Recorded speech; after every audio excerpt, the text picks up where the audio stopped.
Emily McAdams getting the start in the circle for College of San Mateo. That is a player that you are familiar with. You saw her 3 times. What makes her so tough? I think she's a very an athlete, but her biggest promise is that she is a competitor.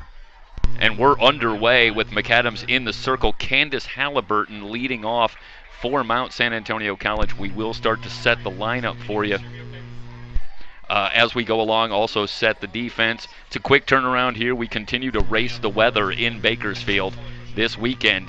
Right now, skies looking pretty clear, but rain forecasted later, and we still have 4 games on the docket today.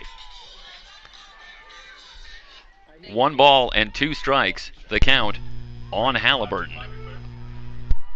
Kaylin Sterling in left field, Bella Zalba in center, Mandy Wheatenhagen in right field as Halliburton down on strikes. A wave and a miss at the breaking ball from McAdams. Jeff, this is going to be a big game today because we're going to have solid pitching, and it's probably going to be a low-scoring affair. And I wouldn't be surprised if we have 2 or 3 solo home runs, and that'll be all the scoring we get. Yeah, absolutely. Run's going to be at a premium as that'll bring up Allie Longtree, and they're in at the corners for the speedy Longtree. Curveball from McAdams on the outside corner. At third, Jamie Madigan gets the start. Caitlin Gretsch is the designated player today for College of San Mateo. Aubrey Bussinger at short, rise ball high from McAdams. Haley Hyatt at second.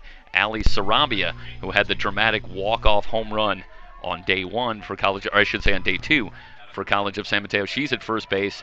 And Riley Donovan, who has 3 home runs already in the tournament in the first 2 games behind the plate. Off the end of the bat, short hop, and Madigan across to retire Longtree. 2 up, 2 down for Emily McAdams. McAdams 2-0 in the tournament. Got College of San Mateo off to the right start here. They're in the winner's bracket. They're 2 wins away.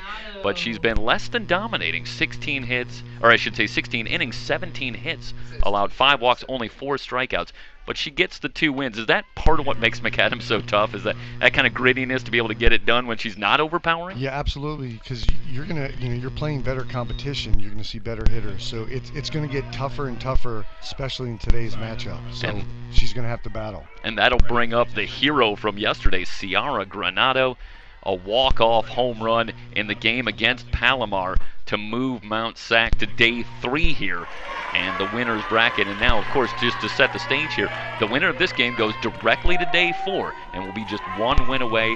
The loser of this game goes back in action later tonight against the winner of our next game, which is San Joaquin Delta and Palomar. It's a lot to keep track of. Just off the outside corner, a ball and a strike on Granado. Granado 3 for 7 on the weekend, but it was a 3-hit day yesterday, capped off by the walk-off home run against Palomar. And it really has told the story. Incidentally, Granado, tremendous 2-way player as well, a terrific play to save a run in a very tight game with Palomar. Full layout, and I believe she threw it from her knees to first base, I believe, right? Came up and yeah, absolutely. I mean, just an unbelievable play. Into right field in front of the track. It's Wheatenhagen who has it to retire the side. 3 up, 3 down for McAdams in the top of the first. San Mateo, Mount SAC, the 3C2A softball championship, day 3 here on SoCalCollegeSports.com.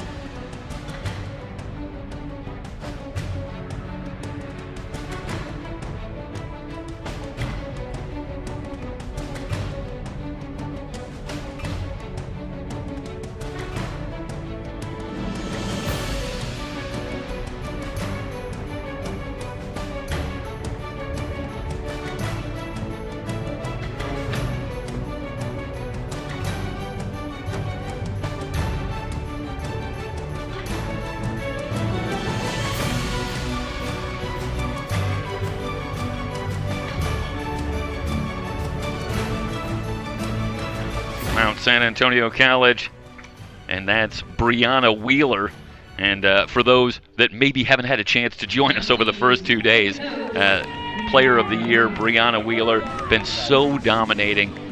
Just such nasty stuff. And how do you go about working against a pitcher that has really, it looks like 3, 4, 5 different pitches that she can locate? To be, you got to be confident in your approach, right? You got to lay off the high stuff, and look for a pitch that that you can work with, something away, and take it and be, disciplined. Go with the away pitches, look for inside pitches, and turn on it. Yeah, you obviously can't try to do too much. Here's a scary thought here, guys. Brianna Wheeler, 2-0 on the weekend. According to her own family here, hasn't really been at her best yet, despite the 2-0 record and an ERA of 1.40, but 15 hits. She's allowed 18 base runners, 12 hits, 6 walks. So there might be another gear here for Wheeler before it's all said and done, and that is a frightening thought for opponents. Had a conversation with James Wheeler, Brianna's father, before the game, and talking about the amazing training staff. This time of year, pitchers have logged a lot of innings, and a little bit of fatigue coming up here, especially in an 18 tournament. So days 1, days 2, Wheeler's been fantastic, but she could be better, and she says that she's feeling pretty good today. She's down in the count to Bussinger, who's leading things off for San Mateo. She'll be followed by Emily McAdams, the pitcher, and then Riley Donovan, the catcher, batting third. We'll get to the Mount SAC defense here momentarily. Here's the 3-0 to Bussinger. And Wheeler pumps one in for a strike. 3 balls and a strike now on Bussinger. Bussinger 1 for 5 on the weekend.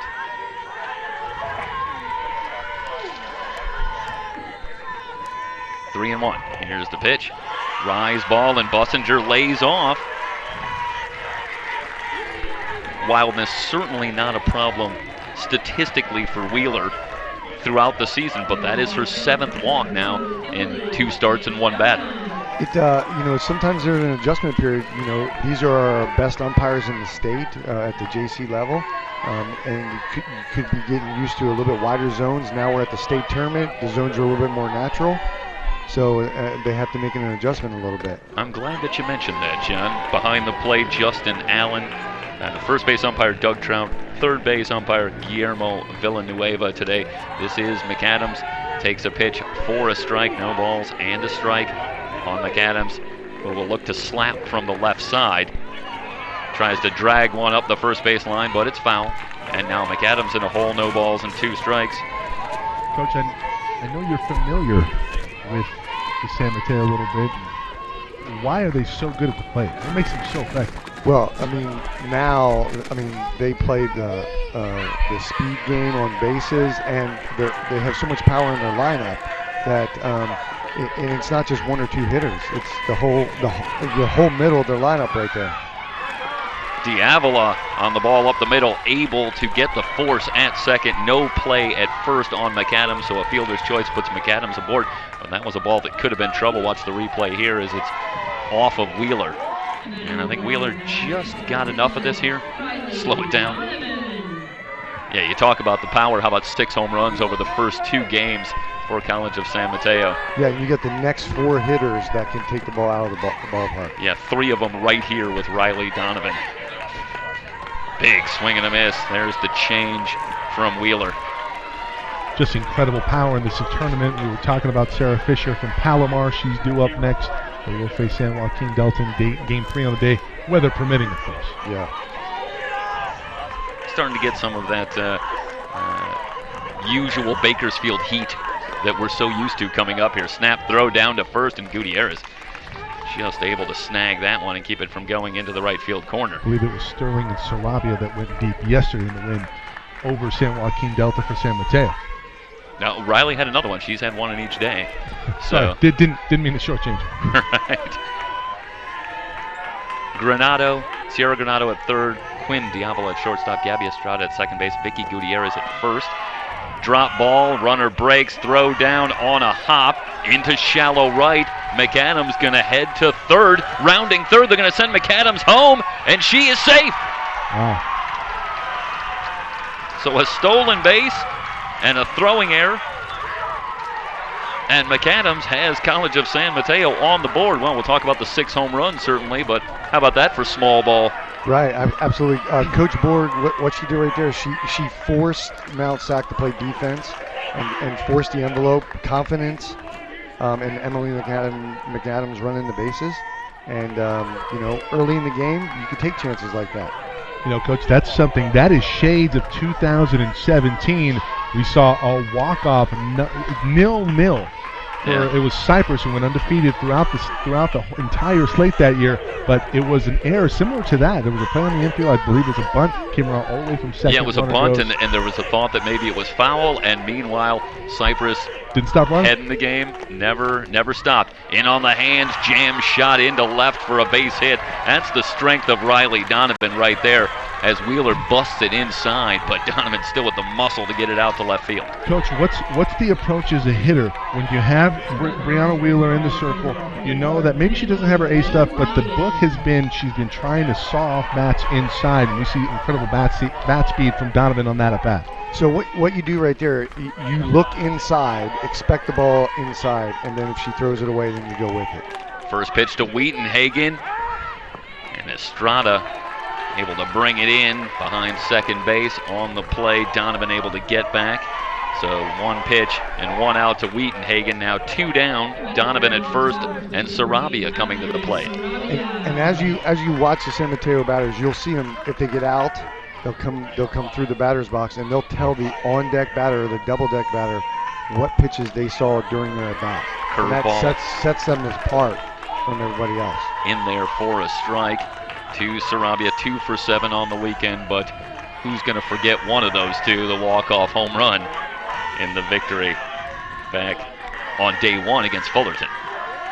On the inside corner, no balls, 2 strikes on Sarabia. Donovan at first, not much of a threat to go. The outfield, Halliburton in left, Allie Longtree in center, and Jessica Trujillo in right. One tomahawk foul.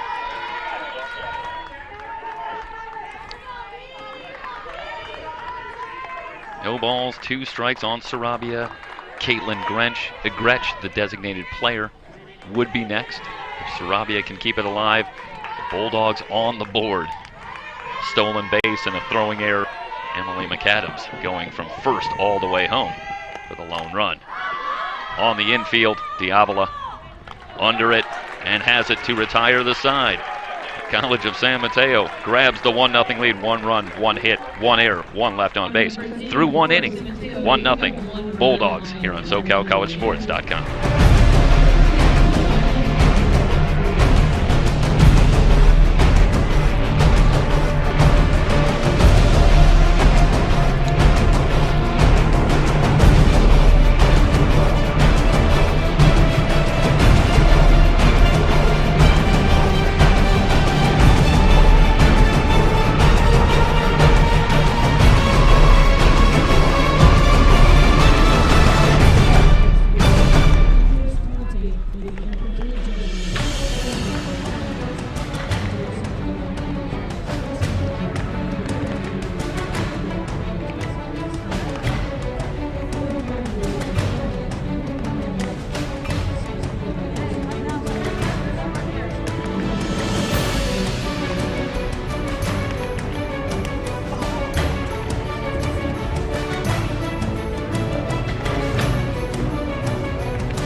Top of the second inning.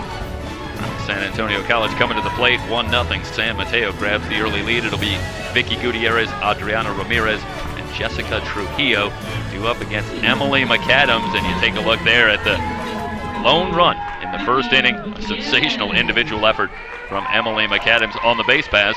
Now McAdams back in the familiar circle, and she'll go to work on the Mounties. Shades of last game for San Joaquin Delta. Her Ball outside, 1 ball and no strikes for Gutierrez. When we talked about Wheeler maybe having another gear, Gutierrez comes in still mired in something of a slump at the plate. She's 0 for 6 on the weekend, but how long can that possibly continue? Bouncing ball to short. Bussinger, plenty of time, over to first to retire Gutierrez, and this is a departure from the McAdams that we've seen in the first 2 days. Very smooth start.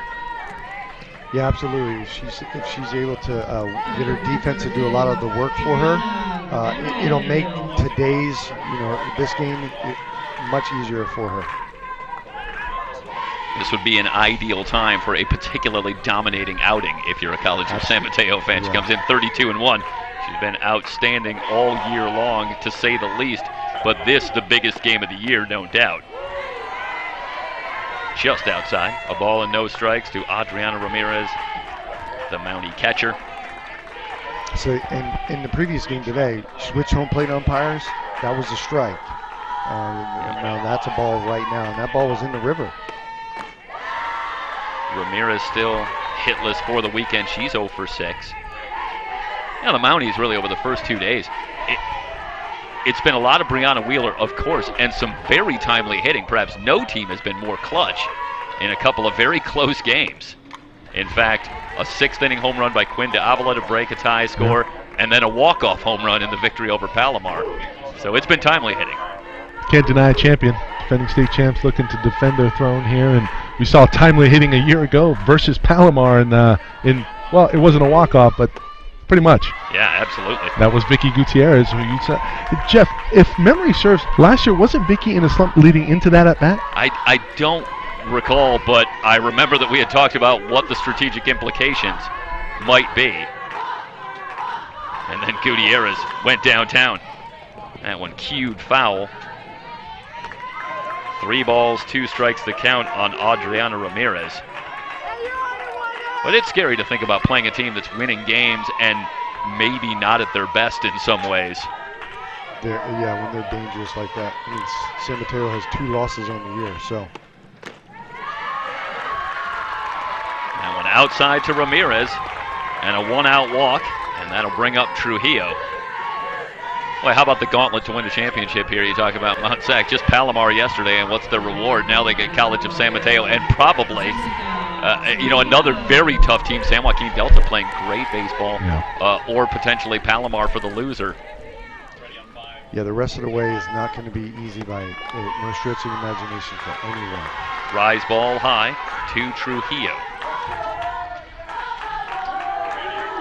Well, looking at the weather forecast next week, we're in Fresno, and Mother Nature also going to make an appearance, apparently, according to the weather reports.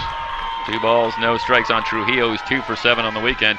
Well, did you catch the Stoyanov-Jenks in action there, Mike? I talked about McAdams off to a smooth start, and now a walk, and she's down in the count to Trujillo. 2 balls and no strikes. It can happen that quickly. Drive into left center, but Zalba moving to her right has it for the out. Trujillo barreled it up, but to the deepest part of the ballpark, and Zalba there. Yeah, and for McAdams, that's a mistake against this lineup. You can't leave one out there, and she gets away with one. That'll bring up Quinn de Avila, the shortstop for the Mounties, and de Avila 2 for 5 with a walk over the first 2 games, and struck a big blow herself, as we referenced a moment ago, breaking the tie with Sac City. Quinn de Avila, not a player where you can make a mistake. And coach, as a coach, when you come in against a team where the margin for error is so slim, what kind of added pressure does that provide? Yeah, I mean, you got to make every pitch perfect. You got to make sure that you make the routine plays on defense, and then when you make that mistake, what happens is that what separates them from the rest of us in the state is that they make you pay for it. Yeah. Right? They don't pop it up to the catcher or the infield. They hit a line drive somewhere. They're launching it. Yeah. 1-1 on de Avila. Pitch from McAdams. Up the line at third, fair ball. Madigan across, strong throw, gets de Avila and retires the side. No runs, no hits, no errors, 1 left on base. Heading to the bottom of the second, College of San Mateo. The 1-0 lead. It's the 3C2A Softball Championships, Day 3 on SoCalCollegeSports.com.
Caitlin Gretsch set to lead things off for College of San Mateo. She'll be followed by Kaylin Sterling and Jamie Madigan.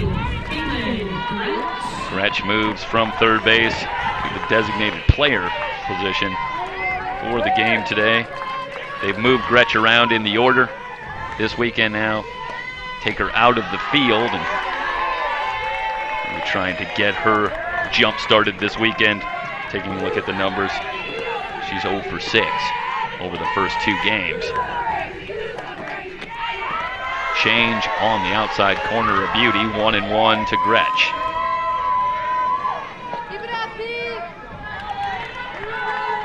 Brianna Wheeler in a somewhat unfamiliar position. She's behind in the game. Not unheard of, but rare. Back-to-back change-ups right there, Jeff. 1 ball and 2 strikes, and that has been just one of her dominating pitches, but it has been a go-to pitch. Blows it by Gretsch for the strikeout.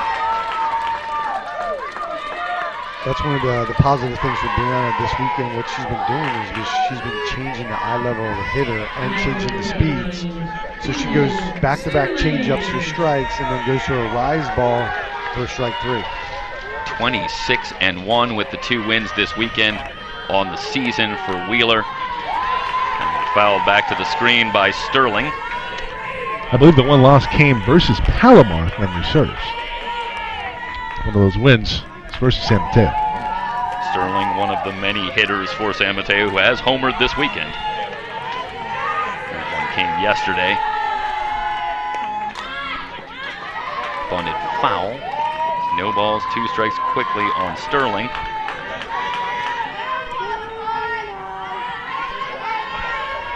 How about this? Sterling in the flex spot in the opener this weekend gets inserted into the lineup for game 2 and goes downtown. That's nice when a player steps into the lineup and delivers big time for you. That gets her another start in the lineup. Swing and a miss on the high heat from Wheeler. He starts to settle into a groove, 4 in a row, retired, and she'll go to work on Jamie Madigan. So she throws the ball high in the zone with a rise ball. Yeah, that's a little bit of what you're talking about there, Coach. And gets you on 2 strikes and doesn't give you anything that you can really work with there, and keeps it out of the zone. She's been moving the ball in and out. Inside pitch there. Coach, College of the Siskiyous, that's Weed, California, is that correct? Yes, the lovely town of Weed, California. Yeah, well, we had a chance to reach out to their fan base a couple years ago when we were up at Las Positas, and they had made the championships up there. Yeah, in basketball. Lined, Granado with the catch. Well, that's nothing terribly new right there. Granado to her left, robbing Madigan of a base hit to retire the side in the second through 2 complete. San Mateo, the 1-0 lead over Mount SAC on SoCalCollegeSports.com.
Top of the 3rd inning, and Mount San Antonio College looking up at the score here, trailing 1-0 against College of San Mateo. Top seed in the north coming into the tournament, top seed in the south here.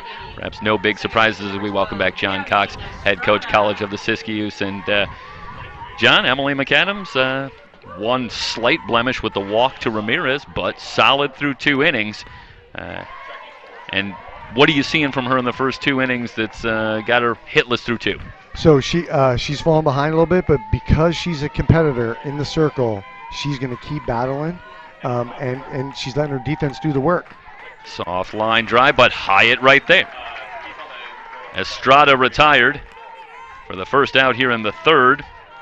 That'll bring up Caitlin Felina, the designated player, and a little talk here in the press box, but how do you like your lineup? And it's somewhat of a rarity. You got Caitlin Felina, the designated player, and that's often a position that you see right in the heart of the order, 3rd hitter, 4th hitter, but she's down in the 9 spot for the Mounties. And what they're doing is they're putting speed at the bottom so they can turn the lineup over and have speed at the top. So this is just a strategy to put pressure on the defense. Yeah, Halliburton and Longtree, the 1-2 punch at the top of the order, both with 25 stolen bases or more, 25, 26, I believe, coming into the weekend. 1 ball, 1 strike on Felina. Madigan creeping in at 3rd. This one slapped foul off one of the lights. She almost went Roy Hobbs there in the natural. If the lights were on, maybe she's going to put all the lights out here. Put all the lights out, yes. They had the lights on. The lights were on earlier in the day when the sun was out. Now it's a little bit darker and the lights are off. I felt like in present company that I was okay making that reference. I thought you were going to stay with me. So you got to know your audience. I thought you were going to go after the Die Hard reference. But they're going after the lights. Don't get me started. 1 ball and 2 strikes. That one outside to Felina. Halliburton, top of the order, due up. This is a situation where McAdams is trying to throw the rise. She might be throwing the rise ball up in the zone right here. Here is the 2-2. Outside, full count now on Felina. And as the Clowns start to creep in here, we should note that even in the tournament format, if this game is called after 5 innings, the result becomes official. And certainly we hope that is not the case, as that one grounded foul, just wide of 3rd. Absolutely. So but knowing the weather. for the record here as we move forward, if we get into the 6th inning, if this one gets 5 complete and then does have to be called, the result will be official. That's right. And Coach Borg knew that in the 1st inning, pressing the envelope to score McAdams from 2nd. Slow roller to 3rd. Madigan across to retire Felina. 2 up, 2 down, and that'll bring up Halliburton, who struck out to start the game. Well, we talked about the speed of Halliburton. She's 1 for 7 on the weekend, but that one hit a leadoff home run yesterday in the victory over Palomar. So it's speed and power at the top with Candace Halliburton, who now has 3 home runs in the postseason. Fastball inside, a ball and no strikes. Decidedly different approach here from McAdams when you're facing Felina. Now Halliburton at the top of the lineup with power. Expect her to bust her inside. Goes to the outside corner, and Halliburton fouls it away. Well, she's going to work inside and outside. You got to move it around. Right. So first pitch was inside. Right. Next pitch was foul ball in the outside corner. So she can go anywhere she wants. She can go up, down, inside, or outside because she hasn't set a pattern yet. Here's the 1-1 to Halliburton. Breaking ball away, 2 balls and a strike. And the reason why I make that point, a lot of times you don't want to throw too much outside. You don't want to try to nibble against a player that can extend their arms. Absolutely. They're in at the corners for Halliburton. Here's the 2-1 pitch. Line drive right field, a base hit for Candace Halliburton. So a 2-out base runner for the Mounties, who have their first hit of the game. And that'll bring up Allie Longtree, and Longtree having a strong weekend at the plate, 3 for 6, including a home run. That came back against Sac City on opening night of the tournament, on Friday night, in the 2-1 victory. Donovan thought about a snap throw. She bluffs a lot of that. Have we seen the throw over?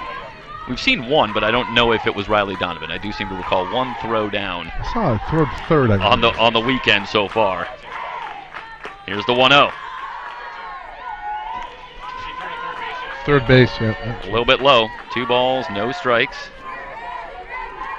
On Longtree. Madigan in at 3rd.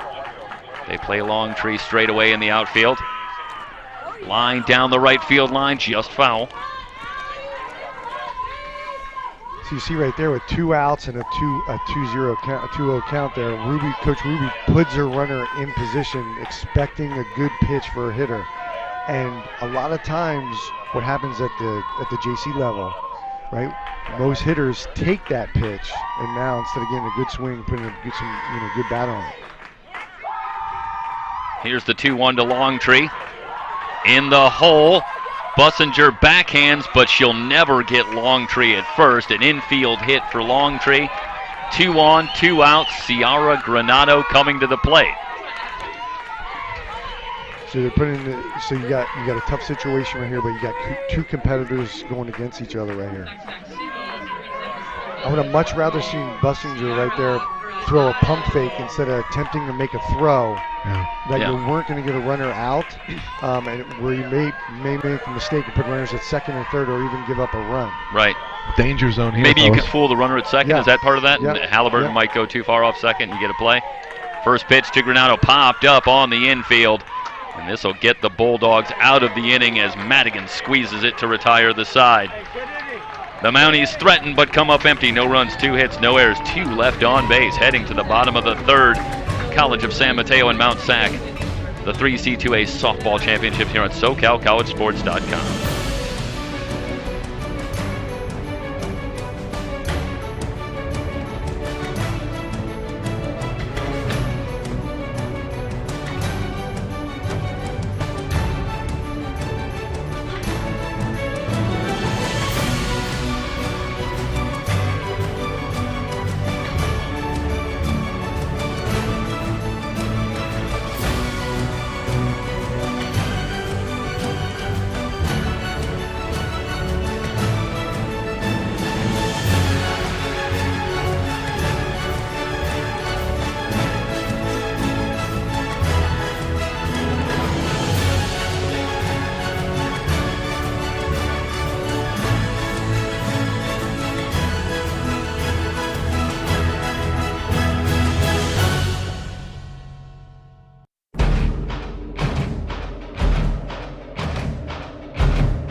Preparation for weather here at the 3C2A softball championships from Bakersfield. We hope that's not necessary as we head to the bottom of the 3rd.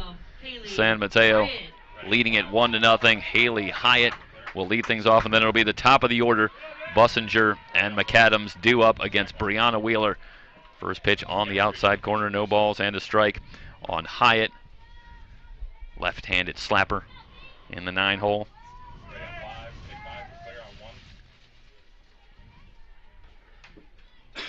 Fouls this one back to the screen and quickly in a hole now. No balls and 2 strikes. Hyatt 1 for 5 so far on the weekend.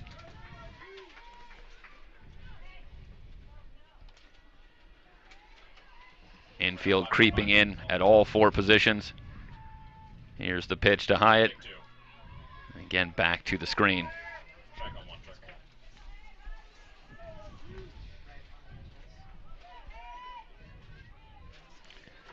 Hyatt came into the championships with an average of 360 on the season.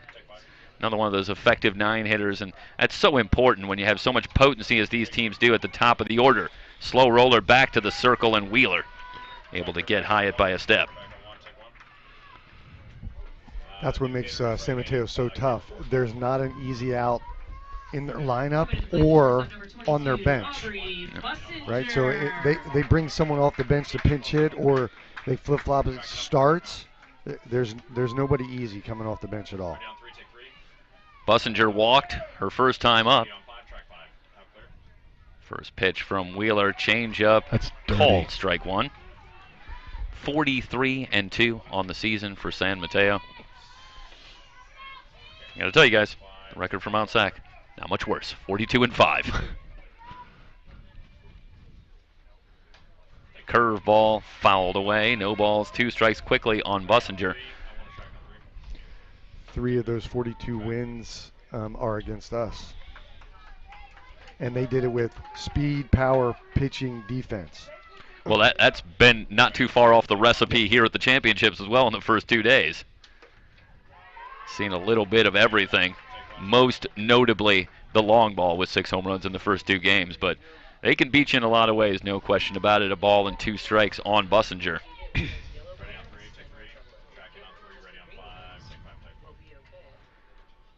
Wheeler's pitch fouled away. I think one of the things that was great yesterday, I believe it was yesterday, where San Mateo, I think they were on defense, was bases loaded, and they turned a double play, a third to home. Yeah, to 5-2-3. Yeah. Yeah. 5-2-3 yesterday to get out of the inning in that game to get them here. Yeah, you talk about the importance of defense, and it's the kind of thing that tends to get overlooked at times here at the championship because all of the teams really defend so well. It's hard to make it this far if you don't play well, so it starts to blend together a little bit. A lot of times they're scoring 8, 9, 10 runs in a game, and it's a 10-1, 10-5 game. You don't really think about defense. 2-2 to Bussinger, popped up on the infield.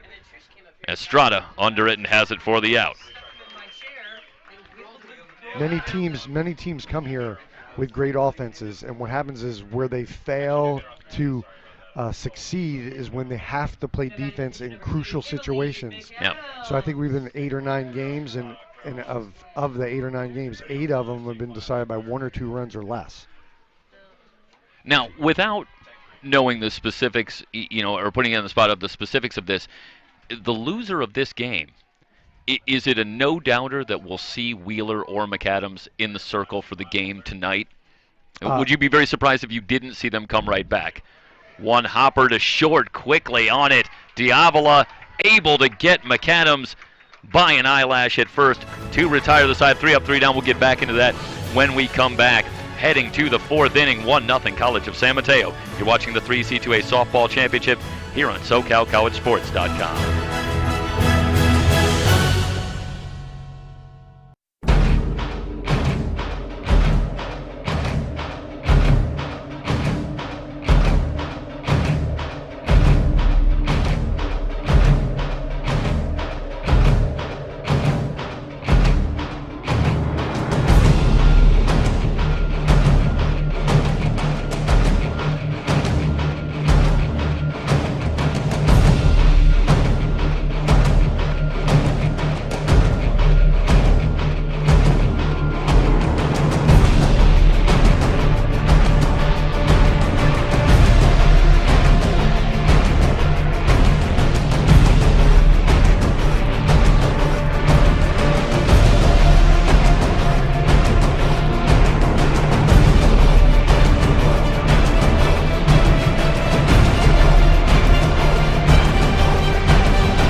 Top of the 4th inning, Gutierrez, Ramirez, and Trujillo due up against Emily McAdams, and with it starting to sprinkle on the field, Coach, the stakes go up dramatically here for Mount San Antonio College.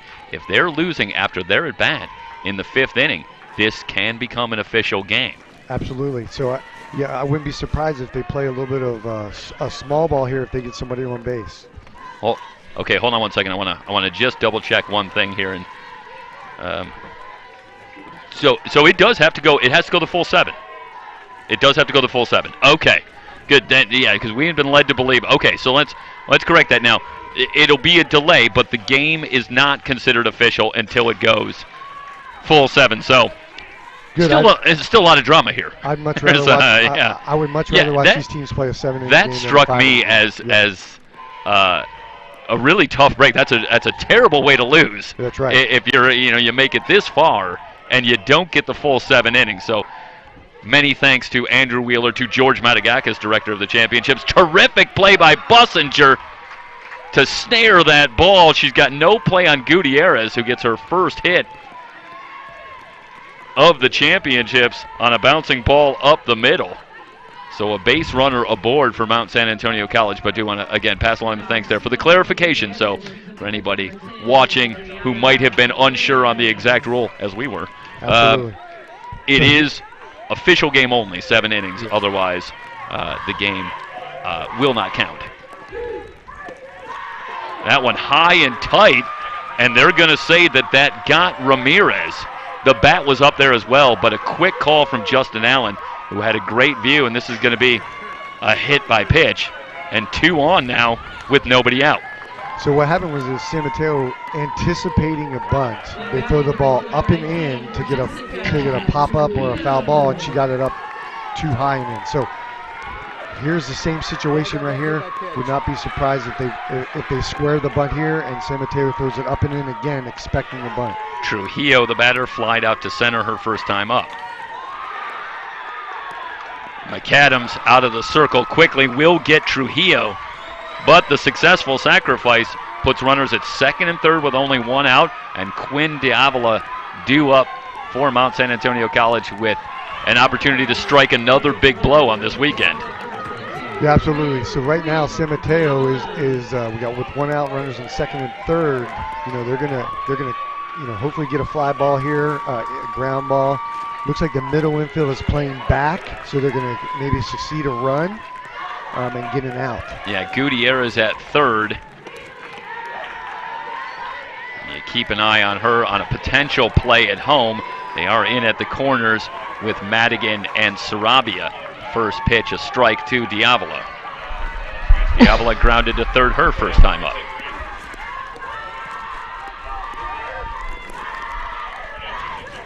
McAdams ready. Here's the pitch. Swing and a miss. Maybe got a little piece of it. Either way, no balls and 2 strikes. Looked like McAdams went to the rise ball. Good movement. And Diavola in a big hole now. No balls and 2 strikes. Coach, was that a rise change? It looked like she took something off of it. Not only that, I saw a little side movement on it as well. Yes. She blending together 3 pitches. 0-2 to Diavola. Popped up foul territory. Twisting out of play. Here's a situation here is that Diavola is looking for, obviously with 2 strikes, she has to protect the plate. But what she doesn't want to do right here is hit a rollover ground ball to the third baseman, because that's the easiest play in this situation right here. She's looking for something to drive to the outfield or opposite side of the field. Yeah, Sarabia is a little bit behind the bag at first base. I think if she gets this to the right side, it's going to score the run. Yeah. Popped up, back toward the screen. Donovan turns, but it's out of play. 2 down, Diavola still alive. Or I should say 2 strikes on Diavola. She heads back.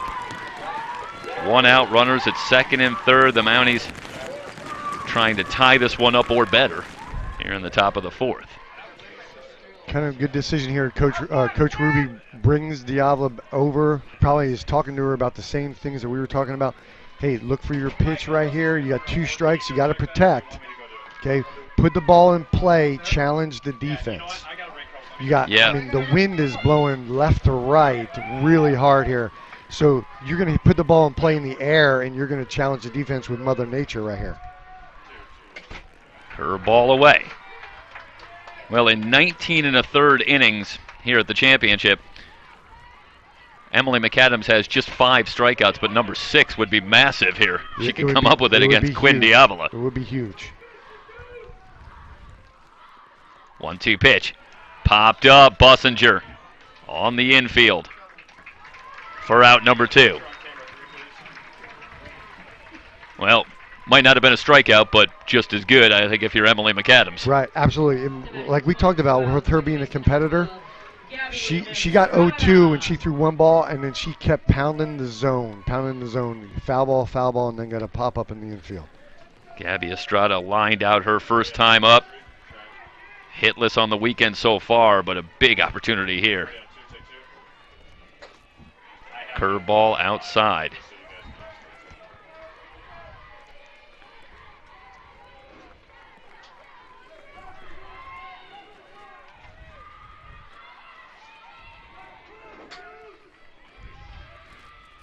McAdams has the sign. Here's the 1-0. Bounce to short. Bussinger on the move with a strike to retire Estrada and the side. A ball that could have been all kinds of trouble, but it ends with Bussinger able to get Estrada at first. No runs, 1 hit, no errors, 2 left on base. McAdams out of the jam. We head to the bottom of the 4th. College of San Mateo 1, Mount San Antonio College nothing on SoCalCollegeSports.com.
Heart of the order due up for the Bulldogs in the bottom of the 4th. It'll be Riley Donovan, Mandy Wheatenhagen, and Ali Sarabia. That's just 5 home runs between the 3 of them on the weekend combined. Donovan first pitch swinging. Fly ball to center and Longtree under it for the out. Well, who could blame you at this point if you think when Donovan puts it in the air that maybe it's heading out? Absolutely. But Longtree in front of the track for that one. The offense has such an advantage in this situation because the defense is playing. They're on the field right now with the poor weather moving in. So Mount Sac really wants to get off the field and flip it so San Mateo can be on the field with the wind and the rain coming in. Yeah, it is really whipping across as you talked about last inning, and this is as pronounced as it's been, and it certainly could be a factor. And does the outfield maybe start to get a little slick as well? I mean, there's a lot of ways that this could be a problem in the field. Here's the 1-0 for Wheatenhagen. Rise ball high, 2 balls, no strikes. Yeah, this morning when we were here taking off the tarp, there was lots of water on the tarp, and most of the water came towards us, at home plate. But the outfield took a lot of rain last night. 2-0 to Wheatenhagen. Check swing fouled away. This is vintage Brianna Wheeler here while we're talking about this and that and how this game is developing. She's just quietly set down 9 in a row, just really settled down after the strange play in the first inning that ultimately got the run for the Bulldogs, but Wheeler almost imperceptibly just settles into a groove and starts mowing them down. Absolutely, and both pitchers are competitors, and they're going to compete all the way till the end. Big swing and a miss for Wheatenhagen. 2 balls, 2 strikes.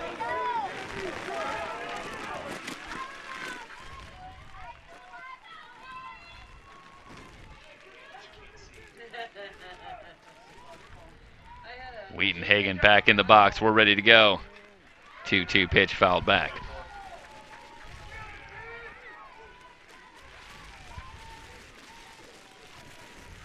And talked about the difference between the dominant pitchers and the other very good pitchers that we see. Seems to be having that pitch, that extra gear on 2 strikes, that ability to get the out. To hit their spots, right? Throw the right pitch at the right time. That in on the hands and fouled away. Good job by Wheatenhagen just to fight that one off. Yeah, so that pitch was in on the hands. The last pitch was kind of up. She fouled it off. So she's able to throw whatever pitch she wants. In this situation, a couple times today, she's thrown a changeup, right? And they're getting the defense, have the defense to play for her. Wheatenhagen's 2 for 6 with a home run in the championship so far. Grounded to third. Granado with the stop. Across to retire Wheatonhagen, out number 2. That'll bring up Sarabia. That is another really, really good play by Sierra Granado. She's been solid over there. And it's the hot corner in baseball. I don't know what it is at third in softball when you're even closer. Exactly, the laser corner. But you gotta have unbelievable reflexes, and Granado has been lights out at third base this weekend. First pitch missing a ball to Sarabia, who popped out to end the first, her first time up.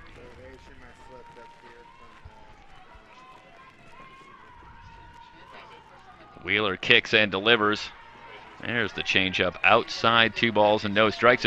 It's a little bit surprising to see Wheeler throw the change not for a strike. She's located it so well. Yeah, especially behind in the count 1-0 right there. So now she's 2-0. She's probably going to try to come inside here. Here it comes. And the high heat, now it's 3-0 to Sarabia. Caitlin Gretsch waits on deck.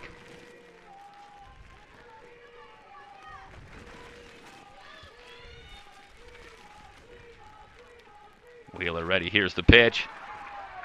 Walks Sarabia on 4 pitches. Second free pass issued by Wheeler in the game, and that'll bring up Gretsch with 2 down. Gretsch struck out her first time up.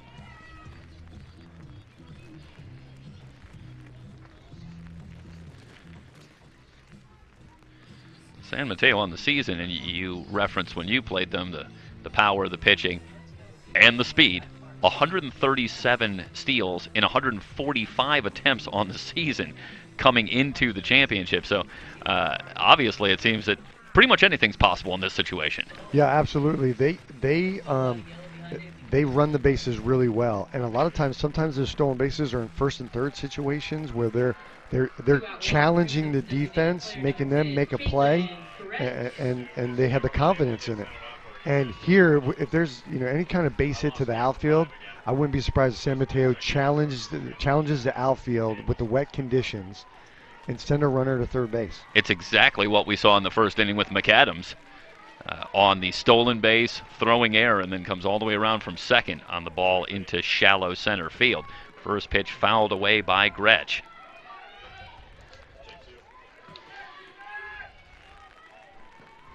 Wheeler ready, rocks and fires. Popped up. Estrada on the right side to retire the side. A 2-out walk, but it goes nowhere. No runs, no hits, no errors. 1 left on base through 4 complete. College of San Mateo with the 1-0 lead over Mount San Antonio College on SoCalCollegeSports.com.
Lone run in the bottom of the first, and now Emily McAdams trying to make it stand up. As we move to the top of the 5th, still 1-0. It'll be Felina, Halliburton, and Longtree due up against McAdams. First pitch to Felina, high for a ball. Felina grounded to third her first time up. Well, base runners in each of the last 3 innings for the Mounties, but so far haven't found a way. But you go back to the first night, and Emily Reyes for Sacramento City was really dealing. and had the Mounties in trouble, but the Mounties were just able to wait it out.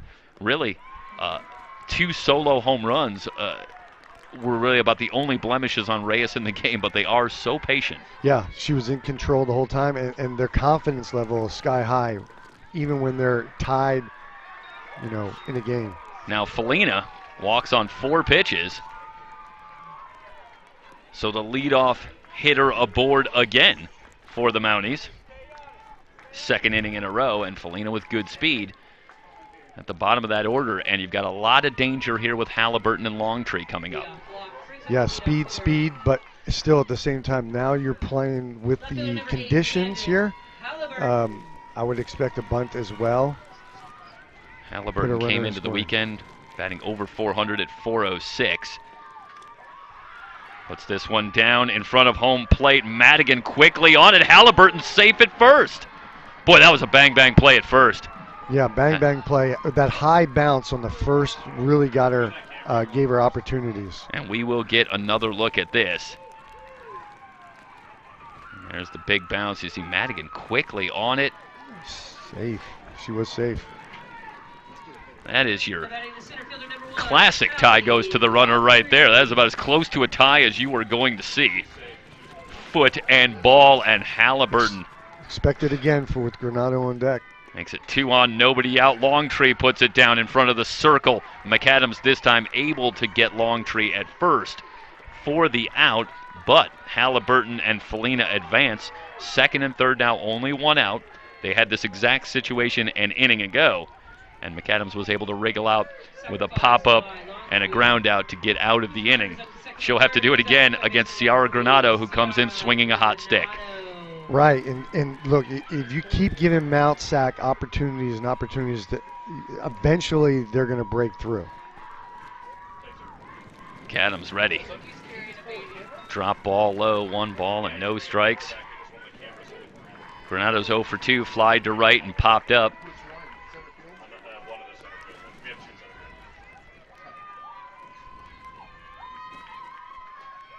One-0 pitch. Curveball on the outside corner. This is a situation where you think you do have first base open with Granado, and I think this shows a lot of confidence in McAdams now they're giving her a chance here to work. Right, it's not a big thing if she goes to first base on a walk here. 1-1 pitch. Again, staying with the off-speed stuff, and Granado lays off 2 balls and a strike. Granado's already been the hero big time, 1 time this weekend, and looking to do so again. Yes, with her power, you can tell her center field is deep. Everyone's playing pretty deep right now. 2-0 pitch, driven deep to left. It's going to one-hop the wall. The Mounties are going to grab the lead on a 2-run double by Granado.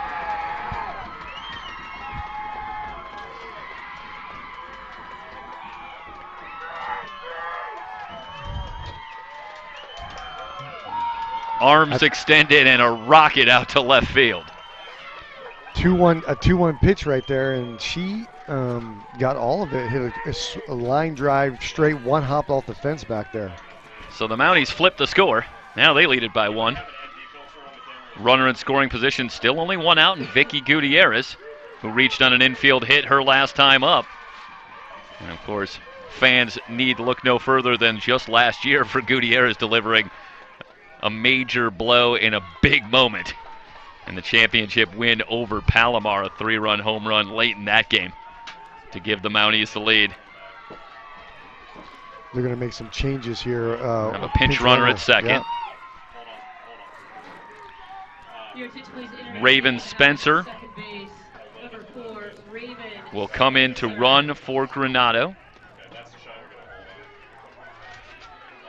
And, of course, every run in a matchup like this, a premier pitching duel, going to be at such a premium. Yeah. So and both coaches looking for any small edge they can gain. Right, and you know, it's kind of a lose-lose situation there in terms of pitching to Granado with first base open. I mean, if you pitch to her and she does what she does, then you're second-guessing yourself. But if you walk her, then you're putting another runner on base against a tough Mount SAC program. The pitch to Gutierrez, tails outside, a ball and a strike.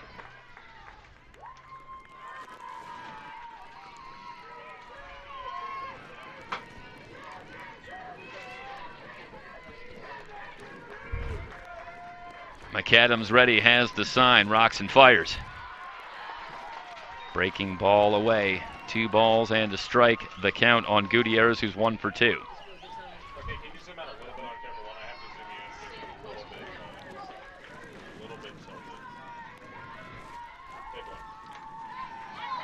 That one off of Donovan and back to the screen. 2 balls, 2 strikes, the count.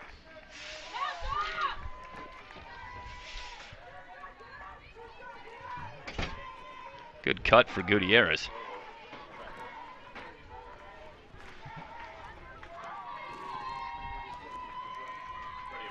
The Mounties have broken through in the 5th.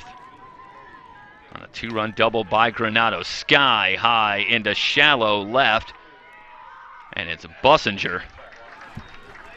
With 1 foot on the outfield grass. Jeff, puts it away for out number 2. Every ball hit in the air is going to be a challenge for both teams with the wind, and it's going to be real important if there's runners on base to not automatically assume the ball's going to be caught. So they're going to have to get going and look to take an extra base just in case there's a miscue. Yeah. That'll bring up Ramirez. No official at bat. Bouncing ball to short. Bussinger across to retire Ramirez and the side, but the Mounties with 2 runs on 2 hits. Granado stepping up big again. The Mounties grab the lead 2-1. It's the 3C2A softball championship here on SoCalCollegeSports.com.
Bottom of the 5th, and now it's the Bulldogs who will need to fight back.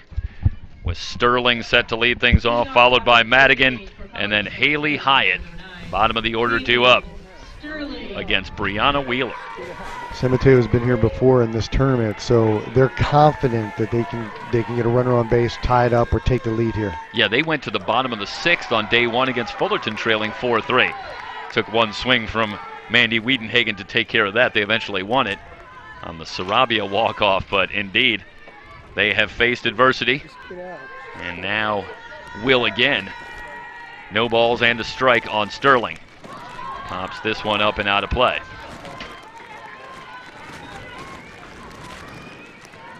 Sterling a strikeout victim her first time up.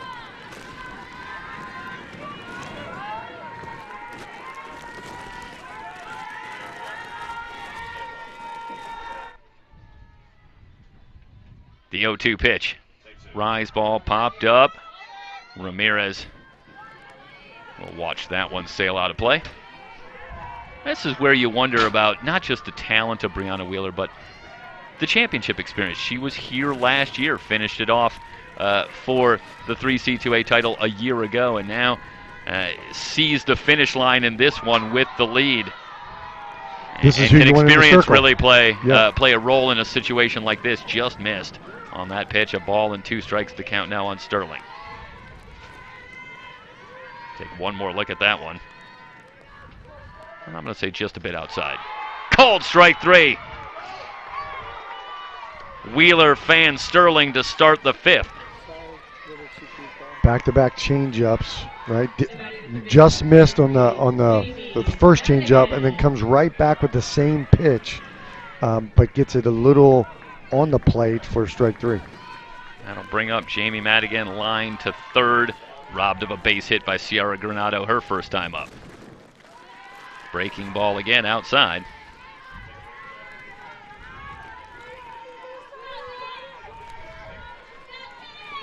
Just one hit allowed by Wheeler through 4 1/3. She has walked 2, but she's been stingy.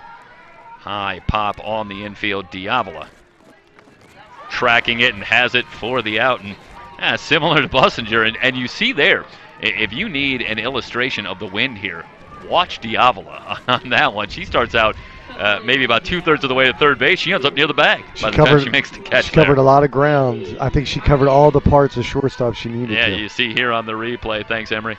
And yeah, definite movement to the right, and it could be a factor on a ball hit to the outfield. Hyatt grounded back to the circle her first time up. I'm going to say that she offered at that pitch, no balls and a strike. On a defense perspective, both coaching staffs are talking to their infielders, saying, hey, look, a ball's hit the third base, don't give up. 2 or 3 people need to go to the ball, because it's going to get blown no matter what. So you might be at second base, a ball hit the shortstop, and expect the ball to come your way. No balls and 2 strikes now on Hyatt. Wheeler's just been pounding the zone all day, getting ahead right away, quickly on all San Mateo batters. Hyatt tried to hold up, but she went around. 3 up, 3 down for Wheeler in the 5th. We're through 5 complete. Mount San Antonio College with the 2-1 lead over College of San Mateo. It's the 3C2A softball championship here on SoCalCollegeSports.com.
Top of the 6th. And the Mounties will look to extend on a 2-1 lead. Trujillo, Diavola, and Estrada. 6, 7, 8 due up. First pitch, swinging fly ball down the right field line, just foul. And Wheatenhagen lays out for that one.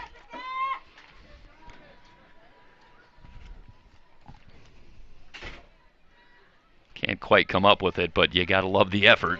Yeah, great effort there. In a tight ball game here, 2-1, you might not want your outfielders diving for balls that are in the field of play, because the next run is really big. But knowing that ball is going to be foul no matter what happens, yep, she goes and lays out for it and gives it her best shot. Trujillo's 0 for 1, flied out and had a successful sacrifice. That pitch low and in, a ball and a strike.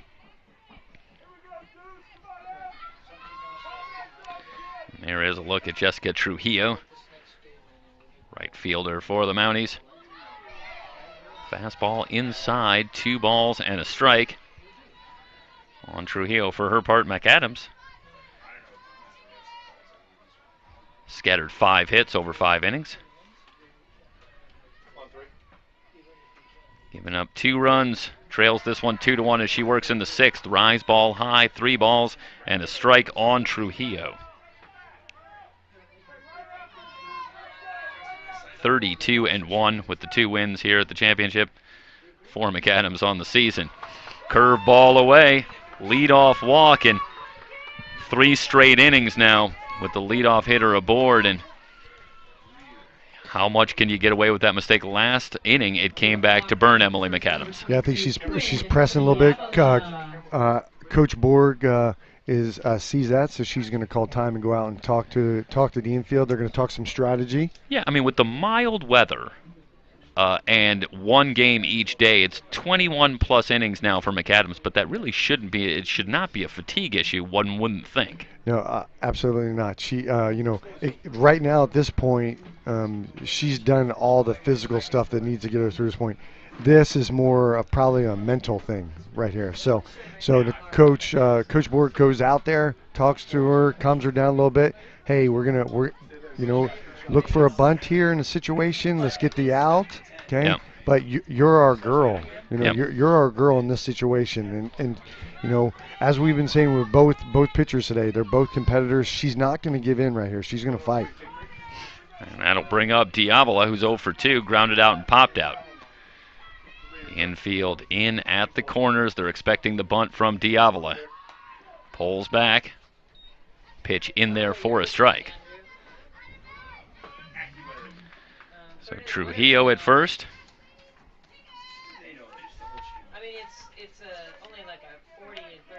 Trujillo with 9 stolen bases on the season in 10 attempts. That's 3rd on the team.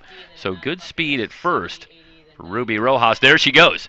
Throw down from Donovan. It's wide and into center field. Trujillo going to hold at second as Zalba will get it back in. But a stolen base for Trujillo, and now a runner in scoring position. Still nobody out as the Mounties bat here in the 6th. Right, now SAC with the lead. Now they can kind of go into forcing San Mateo to play some defense with the wet ball, right, and create more opportunities for them. Diavola digs in. The 1-1 pitch from McAdams. Yeah. Gets it down. Madigan over to first to get Diavola, but the successful sacrifice moves Trujillo to 3rd. And again, with rare exception on the entire weekend, sacrifice well executed once again. They do such a great job of getting these bunts down. We talk so much about quality pitching and power from both programs, but today when you're playing 2-1 games, you got to do the fundamentals, right? So you got to get bunts down, you got to move runners over. And Ruby Rojas over talking to home plate umpire Justin Allen. And I believe we're going to have a pinch hitter. Entering the game, number 21, Alexia Silvas. And that'll be Alexia Silvas. Interestingly, Alexia Silvas was seen warming up earlier in the bullpen. Hard to imagine that was about coming into pitch, given that it's Brianna Wheeler in the circle. But anyway, now Silvas appears as a pinch hitter and takes a strike on the first pitch.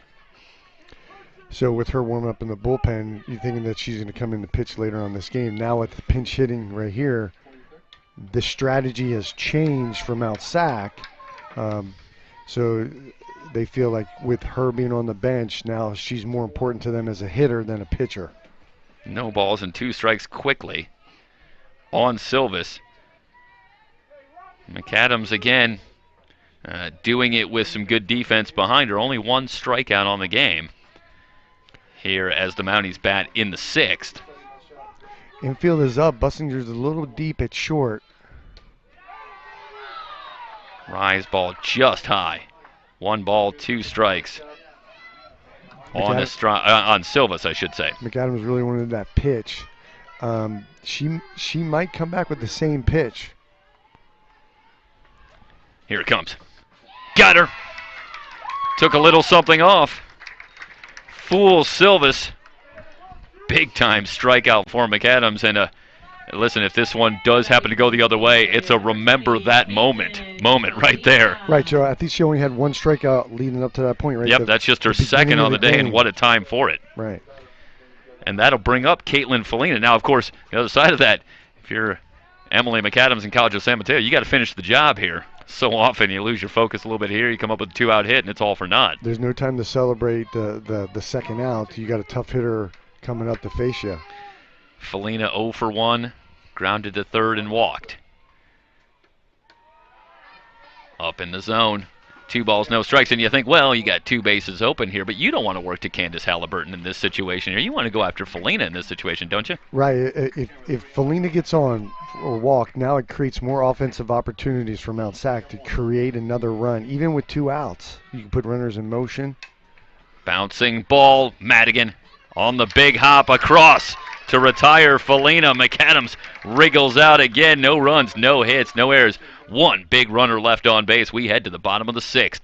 2-1. The Mounties closing in here on SoCalCollegeSports.com.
Gabby Estrada reinserted into the lineup at second base for Mount San Antonio College after Silvas pinch hits last inning.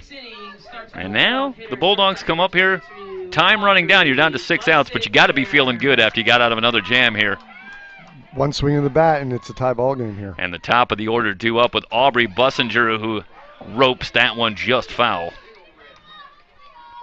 Yeah, good news is you're feeling a measure of momentum here. You only need 1 run. Bad news is Brianna Wheeler in the circle. Absolutely. So you're going to really have to hit a mistake because she hasn't made many. And there is Wheeler. Through 5 innings, she has allowed just 1 hit. And the Bulldogs, to their credit, they made the most of it in that first inning, turning a walk and a fielder's choice, a stolen base, and an error into a run. And then Wheeler has really shut the door after that. Just foul again up the third base line. Bussinger down now, no balls and 2 strikes. She'll be followed by Emily McAdams and then Riley Donovan.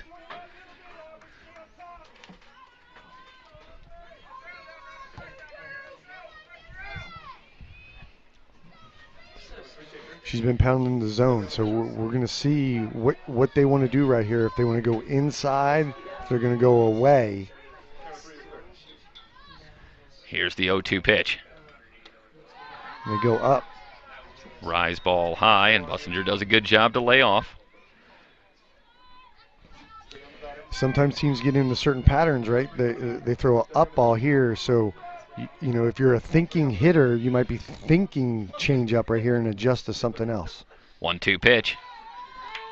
Way outside, 2 balls and 2 strikes, and you know, Wheeler has such good control. She misses way outside and can't help but think, well, that has to have had some agenda to it. Yeah, surely that was intentional. It's just a show me pitch. 2-2 on Bussinger. Again to the rise ball, and this is a terrific at bat from Aubrey Bussinger, who was in a hole and now has worked it back to a full count. Great at bat. Now she's in the driver's seat, right? Because Brianna Wheeler doesn't want to put her on base because you know, it's going to create the defense to play. Bussinger came into the weekend batting .370 on the season. Slow roller to short. Diavola to her left. Strong throw to get Bussinger out number 1 in the 6th. That's a play that Quinn Diavola makes look easy. Yeah, absolutely. Brianna has confidence in her defense. She battles. You know, she was up 0-2, threw 3 balls in a row.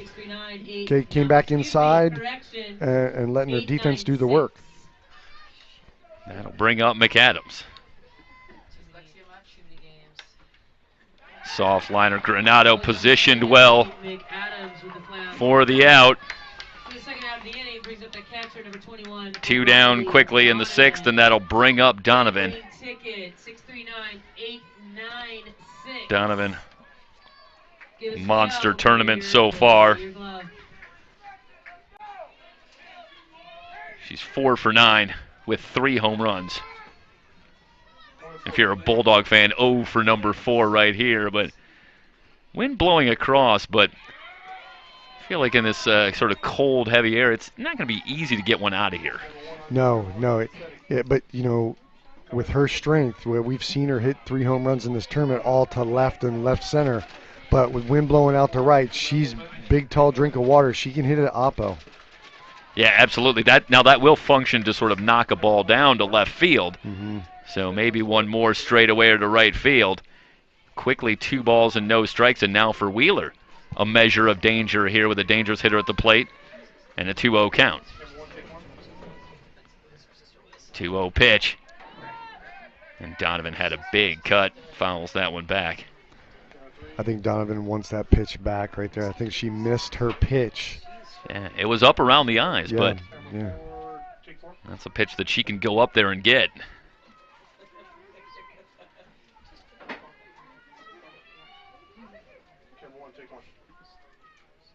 Here's the 2-1. High and tight. Now 3-1 on Donovan.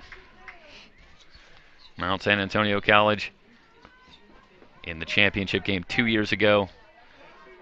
Won the championship last year. College of San Mateo so often a visitor here. And one of these two teams is going to be just one win away. As that one's just foul for Donovan. Full count now. Just one win away at the conclusion of this game with 1 day left. And really in the driver's seat, 100%. Yeah, it's interesting, too. We talked about this a little bit earlier as we were sort of throwing around discussion about the tournament so far. And these are two staffs that are really led by one principal pitcher, not two. And as long as you keep winning in a format like this, you're golden with that. You get the full day rest, you can come back tomorrow, and it's such a big advantage. Payoff pitch to Donovan. Straight back. Boy, Donovan was on that pitch, just missed it.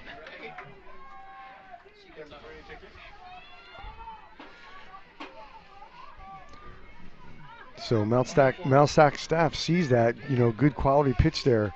Do they throw the same pitch, or do they come back with a changeup here and see what they can do? Here's the 3-2. Pulled foul.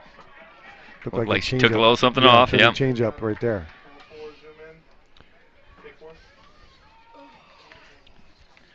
Donovan coming in 14 walks, and for all the power that she's got, just 5 strikeouts on the season, 111 at bats. So good plate discipline for Riley Donovan, who's now up to 9 home runs on the season with 3 more this weekend.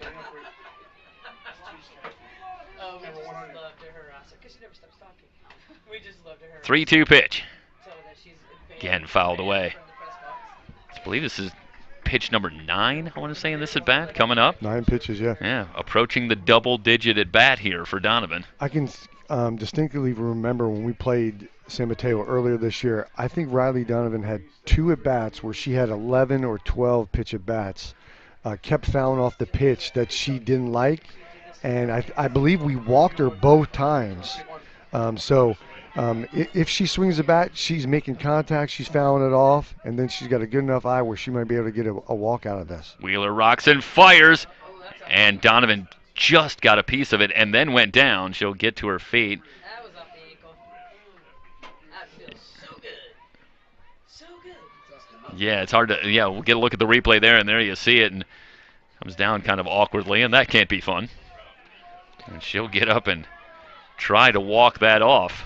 The more and more pitches go in this at bat, it puts more and more pressure on Brianna to throw a strike.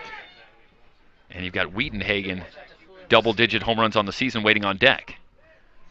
Popped foul. So it doesn't get any easier here. You don't want to lose Riley Donovan and think, well, I'll take my chances with the next hitter. It's just right. Mandy Wheatenhagen. You're gonna battle right here. Both both players are battling. Yep. And now we're into the 12th or 13th pitch coming up at the. I want to say that's 12 pitches now.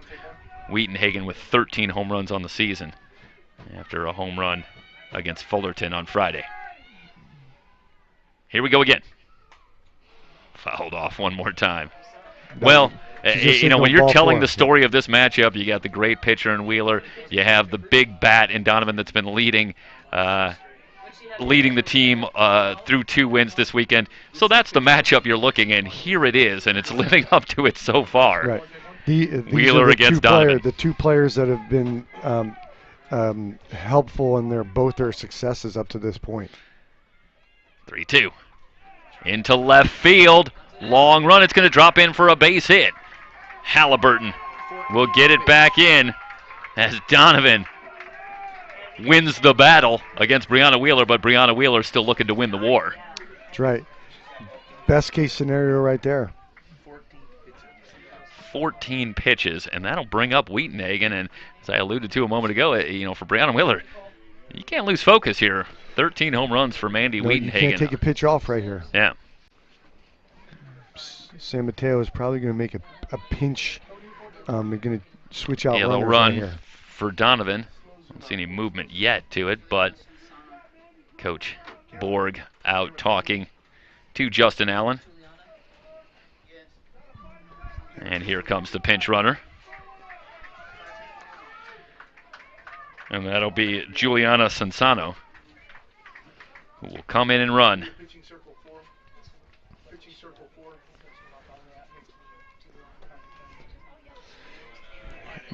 SAC is making a defensive substitution too. They're switching their left fielders. Is that Caitlin? Well, yesterday we saw Caitlin Felina come in left field.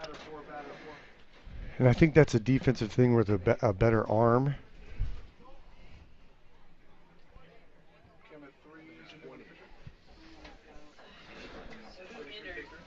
So let's get the defense set for you here.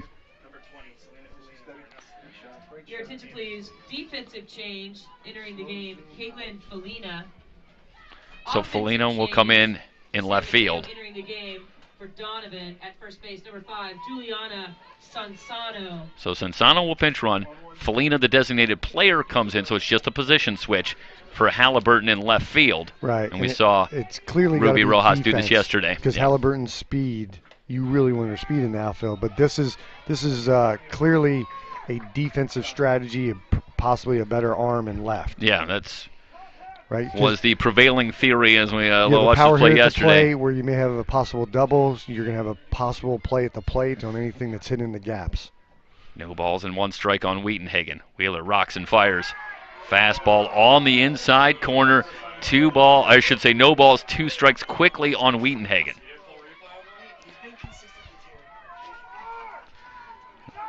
We'll show you the replay here, and see if we get this one.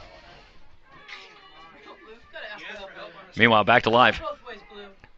Wheatenhagen tried to hold up, and it looks like she just got a piece of it, so the foul tip keeps Mandy Wheatenhagen alive. I think she fouled that off her top hand on that swing. Yeah, boy, that was inside. It might have been, and holding the right hand there.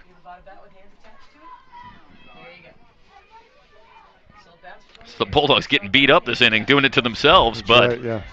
Expect the ball in. 0-2 to Wheatenhagen. Here's the pitch. Again, foul tip. Wheatenhagen, 19 walks on the season coming into the weekend, just 4 strikeouts. Another player with really tremendous bat control for so much power. They battle at the plate. If you're Brianna Wheeler, you're thinking, I'll get one past one of these guys. What do I got to do?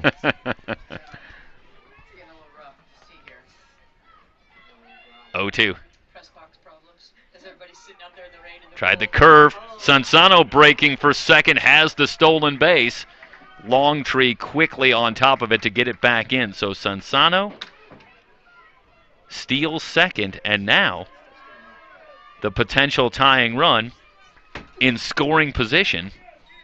2 down, and an 0-2 count on Mandy Wheatenhagen. Well, no, it's 1-2. That was a ball on the last pitch. So 1-2 the count. With the rain now, any ball hit to the outfield on a ground ball, this Coach Borg's going to send the runner. Popped up back to the screen.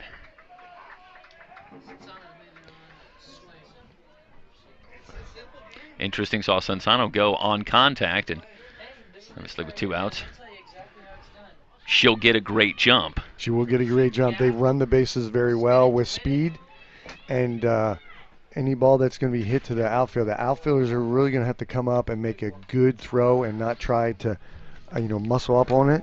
They're going to need to throw a one-hopper to the plate to keep the ball, without airmail on it, really. And what had been a pretty easy route so far for Brianna Wheeler in terms of pitch count, it's ballooned this inning. 34 pitches now just this inning. So she's still under 100. It's not a tremendously high pitch count on a cool day, but it does underscore how hard she's having to work to get out of this 6th inning. Right, and against the top of the lineup, 14 pitches against Donovan is a big chunk of those 34 pitches. Yeah. Yeah, about half of them came against Riley Donovan in 1 at bat. Sansano at second. Wheatenhagen back in the box. We're ready to go. Here's the 1-2 from Wheeler. Off-speed pitch, hooked foul. Well, I haven't seen a lot of the change in these last couple of at-bats. And that's maybe swingers, her out pitch. Yeah, big swingers right here. They're trying to get them out on their front foot. So if they do hit it, it's going to be a foul ball, or they're going to get under and get it up in the air. But most of the time, if you can get a hitter out on their front foot. She wants to stop the momentum.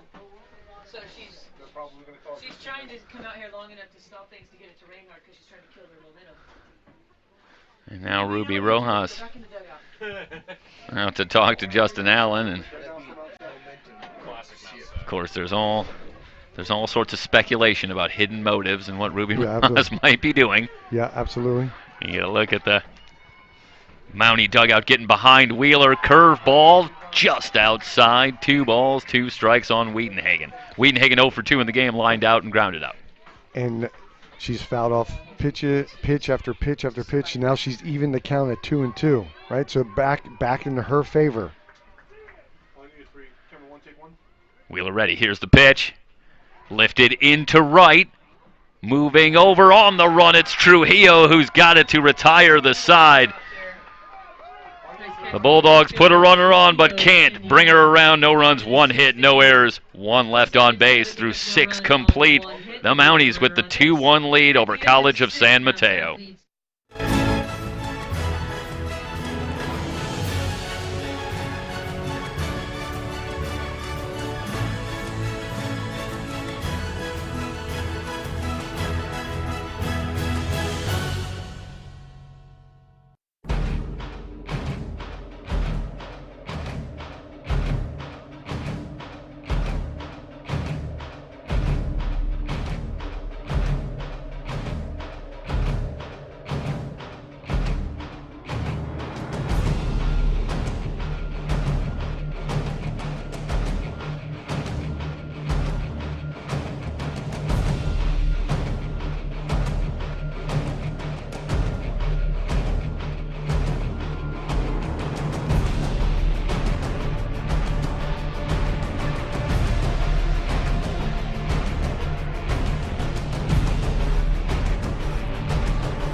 Top of the 7th inning and the top of the order due up for the Mounties. It'll be Halliburton, Longtree, and Granado. Riley Donovan re-enters the game behind the plate for College of San Mateo.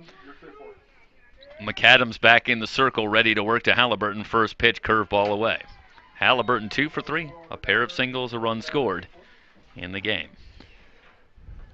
McAdams the last 2 innings, I believe she's walked a leadoff batter. So first pitch is a ball. Donovan recognizes it, runs out there really quick to talk to her about it. Yeah, absolutely. Going back to the last 2 innings, it was a walk to Felina in the 5th and then a walk to Trujillo in the 6th.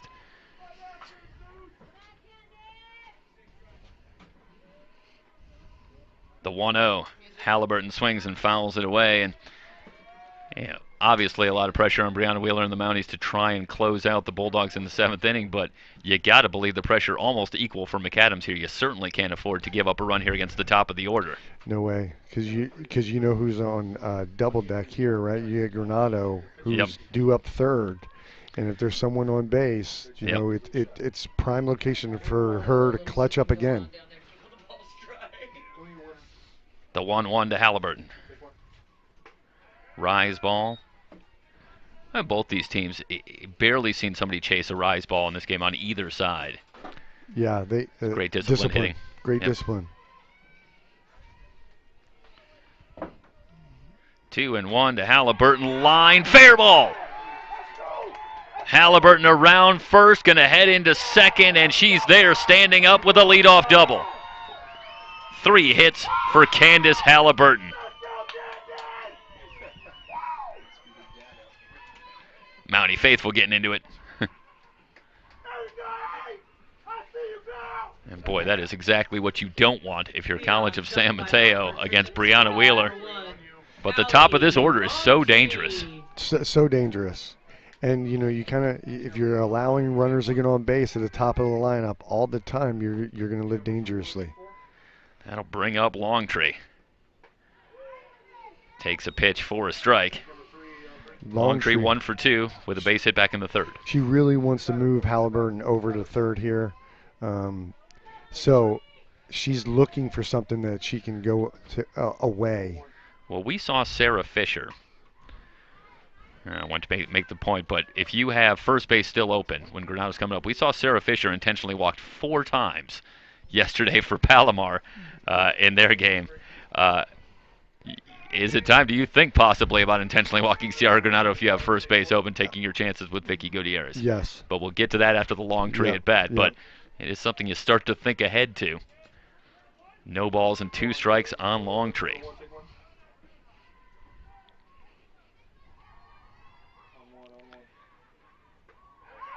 Straight change, just high, a ball and 2 strikes. Boy, she really froze Longtree with that pitch. I don't think she was expecting a change up on 0-2, something up. She does a good job of throwing a slow change that's up in the zone that looks like a rise ball, but it's she gets a swing and a miss. Curve ball away. 2-2 now on Longtree. Longtree, monster season, batting .430. 5 home runs, 32 runs batted in, 25 stolen bases. Doing it all at the top of this order with Candace Halliburton. Another curve ball outside, and Longtree has worked all the way back to a full count. So like we saw in the last inning where we had San Mateo batters battling with Brianna Mitchell. Brianna Wheeler, yeah. Or Wheeler. Now SAC is turning the tide on Emily McAdams. This one hooks foul.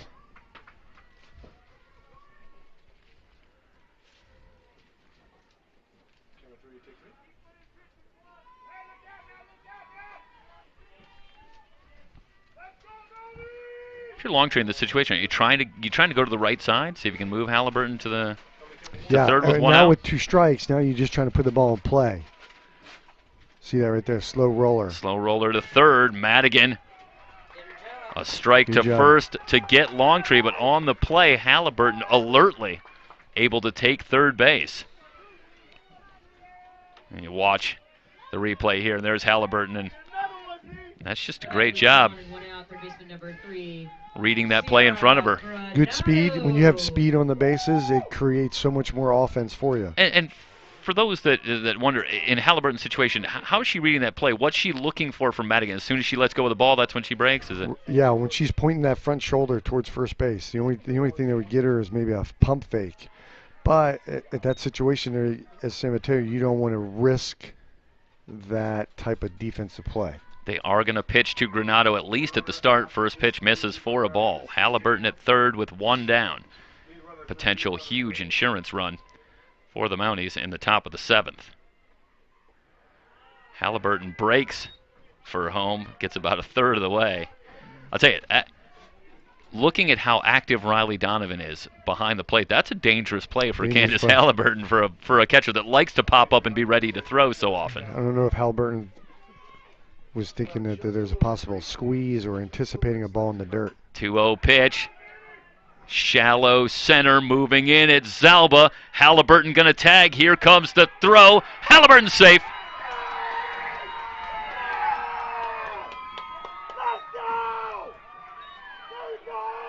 Three RBIs on the game for Granado. All 3 runs batted in.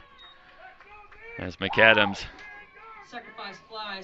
unable to erase the leadoff double from Halliburton, and the Mounties push the lead to 3-1.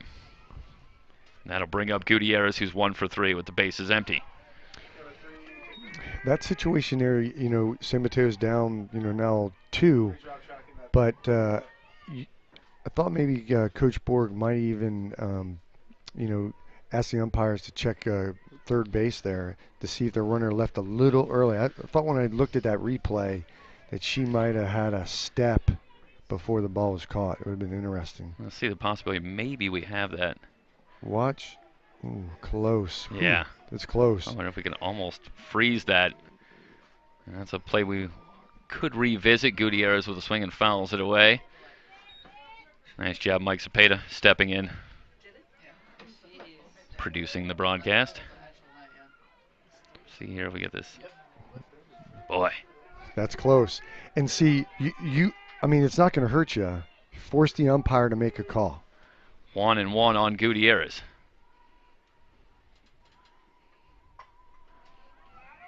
Ropes this one foul. Ball and 2 strikes. Are you handheld right now? Sarabia will lead off the bottom of the 7th for San Mateo. It will be 5, 6, 7 in the order due up. Fly ball left field, playable for Sterling to retire the side, but not before the Mounties plate 1 more, 1 run on 1 hit, no errors, nobody left on base. Bottom of the 7th coming up. Bulldogs trying to stay alive. Mount SAC with the 3-1 lead on SoCalCollegeSports.com.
Heading to the bottom of the 7th and get a couple more looks at that replay, and it looks as we looked at, Halliburton did a good job. Still had that foot on the bag, very close, but just a good jump for Halliburton. Popped up and out of play as Sarabia will lead it off. She'll be followed by Caitlin Gretsch and Kaylin Sterling in the bottom of the 7th as Brianna Wheeler looking for her 3rd victory of the championship tournament and looking to move her team to day 4 and 1 victory away from back-to-back 3C2A softball championships.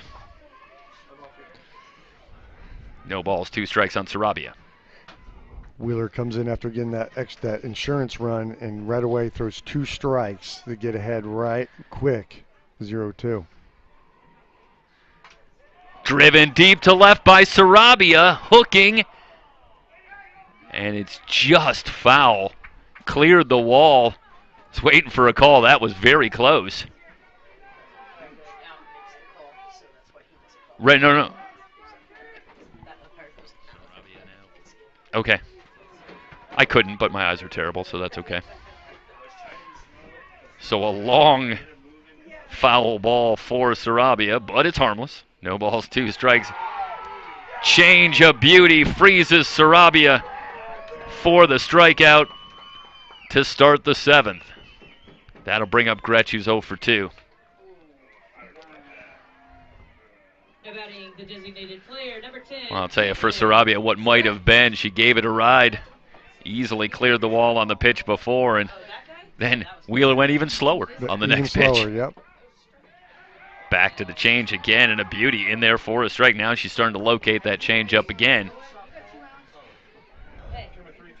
2 Riley Donovan hits is all that the Bulldogs have really been able to muster against Brianna Wheeler. Fouled back, no balls, 2 strikes on Gretsch. Sterling waits on deck. Wheeler now at the 100 pitch count. And she's looking to finish her day right here. Not showing any signs of getting tired or anything. 0-2 pitch, curveball, just high.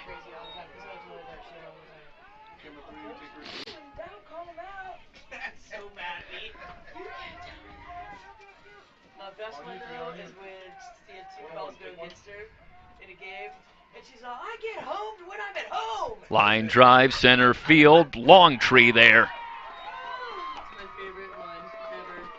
Well, that was one of the balls that was really barreled up on the day. Not too many, and Gretsch got a good swing in, but long tree there for the flyout. And Wheeler can afford a little bit like that now with the extra run. Yep. You know, the insurance run. If she does make a mistake, it's just going to be a single run to any of these hitters.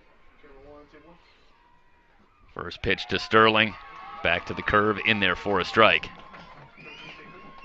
Sterling's 0 for 2, struck out twice. And she's doing a really good job of hitting that outside corner in the river there and pitching to where the umpire is calling strikes. Hard line drive, a base hit for Sterling. Long tree over to cut it off. She'll hold Sterling to a single.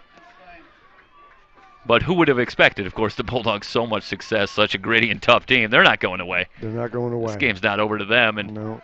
Sterling gets aboard, and now you bring up Madigan, who represents the potential tying run.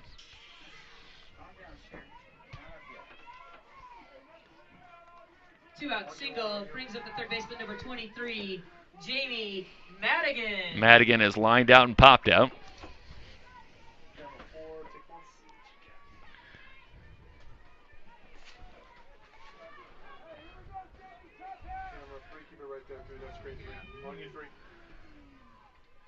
Wheeler ready, kicks and delivers. Rise ball high.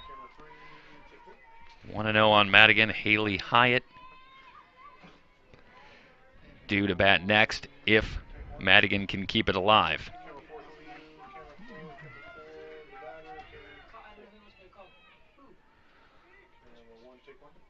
The 1-0 to Madigan. Big swing and a miss. This is one of those tough situations right here with the defense, right? You want your defense to play aggressive, but if a ball hit to the outfield here, you know, depending on which Coach Ruby wants on their defense, she doesn't want the outfielders to be diving for balls and giving up a run and allowing a runner in scoring position. So they might play it safe. 1-1 pitch. Runner bluffs, popped up, foul territory, but Gutierrez is there. Wheeler goes the route, and now the Mounties can get ready for day 4. They're back in the championship game.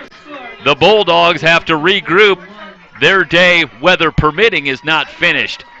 John, it was a great pleasure to have you. Thank you so much for joining us, and we hope that you will continue to take some time here and join us on the broadcast. It was a lot of fun. It was a great time. Thank you very much. Absolutely. We're going to step aside very quickly, come back, wrap things up. We want to try and give you a sense of what the schedule is going to be moving forward with the weather, something of a question mark. So we'll come back in just a minute and wrap up and see if we can get the schedule set for the rest of today and tomorrow and moving forward.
The Mounties with a 3-1 win over College of San Mateo. They are on to day 4 and just 1 win away.